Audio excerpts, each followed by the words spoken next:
Pero gritaban moito. Pero eso nunca se sabe. Mira, eso ven un lobo y ven un lobo, hay que decirlo, si ven un lobo de verdad. Están dando luces ali, pero... Claro, si no pensamos un metro y medio, 3 metros de diámetro. Como se capturaba o lobo? Pois o lobo capturábase cando se decidía que había que sair a cazar o lobo. Había un xuíz, unha persoa encargada, que decidía cando se daban as batidas ao lobo. Entón, todos os povos, todas as casas, tiñan que pôr alo menos 2 persoas para facer o cordón, igual que se fai hoxe en día aínda nos curros para xuntar as bestas nos curros de cabalos. Cada casa tiña que pôr 2 persoas para facer o cordón para capturar o lobo. Se non puñan 2 persoas, puñanlle unha multa. E a multa a veces era unha multa moi seria porque tiñan que pagar con viño, dinheiro a xente non tiña, co que producía.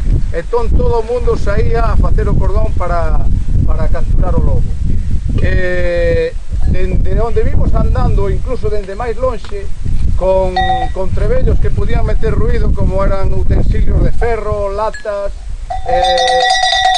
chocas como estas, viñan metendo ruido para espantar o lobo hacia un lugar e iban xuntándose pouco a pouco, a xente ibase xuntando e ibanlle deixando punto de fuga exclusivamente esta zona.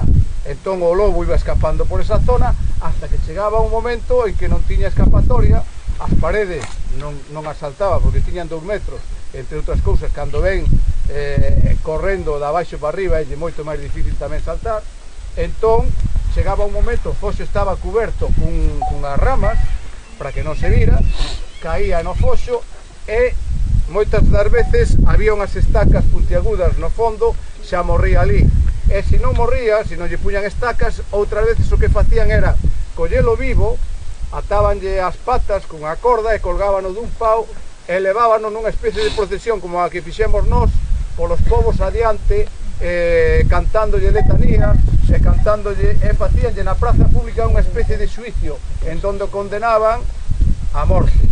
A morte era unha morte moi cruel porque torturaban a maioría das veces. A veces puñían na praza e acantazábano, ou collían e metíanlle pedras pola boca e o tiraban ao río, cousas desas que moitas veces están reflexadas nos contos populares. Os contos populares dos lobos, o lobo é un dos animales mitolóxicos máis importantes en todas as mitoloxías de todos os países. Non hai unha cultura na que non haxa historias ou lendas sobre o lobo. Eso danos a entender que era un animal que tiña unha gran influencia nas vidas das persoas de cualquier lugar. Aquí no noso país, como estamos falando polas construccións que se facían, tiñan moita importancia. Non nos vamos a estender máis en detalles sobre isto, pero para aqueles que teñades interés en saber algo máis sobre os foxos de lobos e como se capturaban os lobos, entrades na página web da Asociación de Escritores en Lingua Galega e buscades un congreso de tradición oral que se celebrou o ano pasado na provincia de Lugo, e aí ese congreso de tradición oral este ano pasado versou sobre o lobo e a tradición oral sobre o lobo. As actas están publicadas nun libro fermosísimo que está esgotado, me parece, pero está en PDF nesa página e pódese baixar. Entón os que teñades interese podédelo baixar desa página. Son domésticos los que vienen aquí.